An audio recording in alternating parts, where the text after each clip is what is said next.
ये समीक्षा के बाद बीपीएससी की तरफ से बड़ा फैसला लिया जाएगा।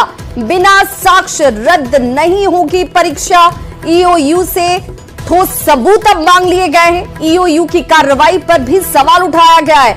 बीपीएससी ने ईओयू पर सवाल उठाए हैं। पेपर लीक का नहीं है कोई भी प्रमाण, बीपीएससी ये कह रही है। और जब तक ठोस साक्ष्य नहीं दिए जाएंगे परीक्षा रद्द नहीं होगी। पटना संवाददाता रजनीश हमारे साथ इस वक्त ज्यादा जानकारी के साथ जुड़ गए हैं फोन लाइन पर। रजनीश, अब ये माना जाए कि बीपीएससी जो दावा कर रही थी कि फुल प्रूफ परीक्षा हम लेते हैं, उस बात पर अब वो अड़ी गए कि भाई हमें ऐसा कोई साक्ष्य नहीं मिला है जिससे इस परीक्षा को रद्द कर दिया जाए।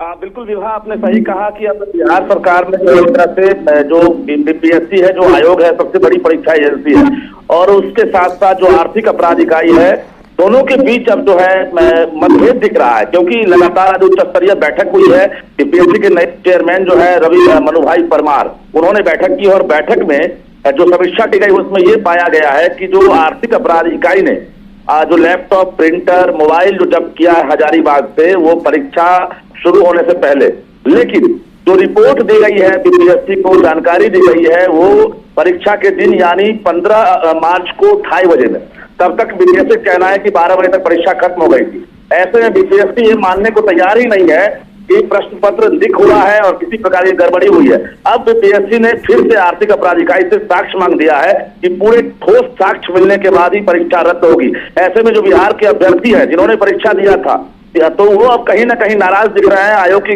रवैये से, क्योंकि जो अभ्यर्थी हैं वो कह रहे हैं मेरिट का कत्ल हो जाएगा अगर जो है परीक्षा रद्द नहीं होती है।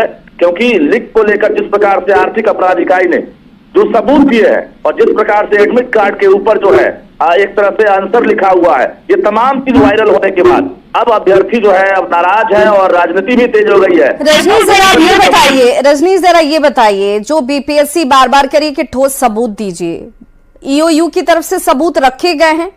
ठोस सबूत बीपीएससी किसे मान रही है? किस तरह का ठोस सबूत उसे चाहिए?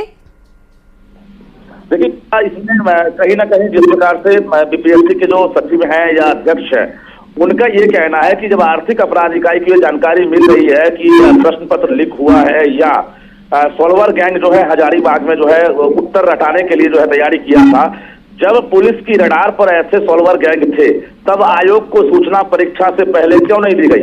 जब परीक्षा खत्म हो जाती है और 2:30 बजे सूचना मिलती है आयोग को, यानी 12 बजे के बाद 2:30 बजे की जो है सूचना मिलती है, ऐसे में किसी भी स्तर से ये लीक बीपीएससी नहीं मान रहा है।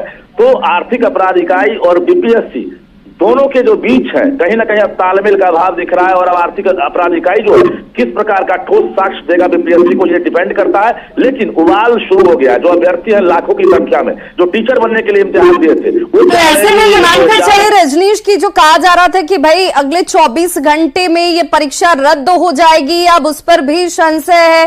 पहले तो परीक्षा रद्द होती है या नहीं होती है, ये सब कुछ अब ईओयू और बीपीएससी के बीच साक्ष्यों पर जाकर टिक गया है। बिल्कुल, देखिए सब कुछ जो है एविडेंस पर है। और हालांकि जो प्राइमा फेसी देखा जाए, जो सर्कमस्टेंसेज है, उसके आधार पर जो रिपोर्ट है वो पर्याप्त है। अगर आयोग चाहे तो इसी आधार पर परीक्षा को रद्द कर सकता है। लेकिन आयोग का साफ कहना है कि इस साक्ष्य को हम नहीं मान रहे हैं और कथित रूप से लीक की बात कही जा रही है। कथित बार बार जो प्रेस विज्ञप्ति है उसमें लिखा जा रहा है, यानी जो आर्थिक अपराध इकाई की जो रिपोर्ट है उसको आयोग जो है साफ तौर से खारिज कर रहा है। तो अब इंतजार करना होगा कि आखिर जो आर्थिक अपराध इकाई है, साइबर अपराध जो है, वो अब क्या रिपोर्ट जारी करती है, क्या साक्ष्य इकट्ठा करती है और बीपीएससी का एक्शन क्या होगा। क्योंकि अभ्यर्थी जो है साफ तौर से कह रहे हैं परीक्षा रद्द हो, क्योंकि इस परीक्षा के बाद जो मेरिट वाले हैं उनके साथ नाइंसाफी होगी। विवाह, बहुत बहुत शुक्रिया रजनीश इस तमाम जानकारी के लिए। तो अब कहीं ना कहीं बीपीएससी और ईओयू के बीच साक्ष्यों को लेकर इस वक्त द्वंद जो है वो नजर आती है। अब देखना होगा कि साक्ष्य किस रूप में दिए जाते हैं, बीपीएससी फैसला क्या लेती है। हालांकि जो अभ्यर्थी है वो ये जरूर कह रहे हैं कि भाई जो मेहनती हैं, जिन्होंने मेहनत की थी, उनके साथ अन्याय ना हो।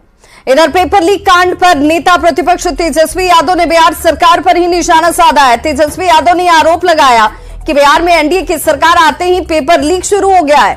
तेजस्वी ने कहा कि बिहार में 17 महीने वे सरकार में रहे, लेकिन एक भी पेपर लीक नहीं हुआ।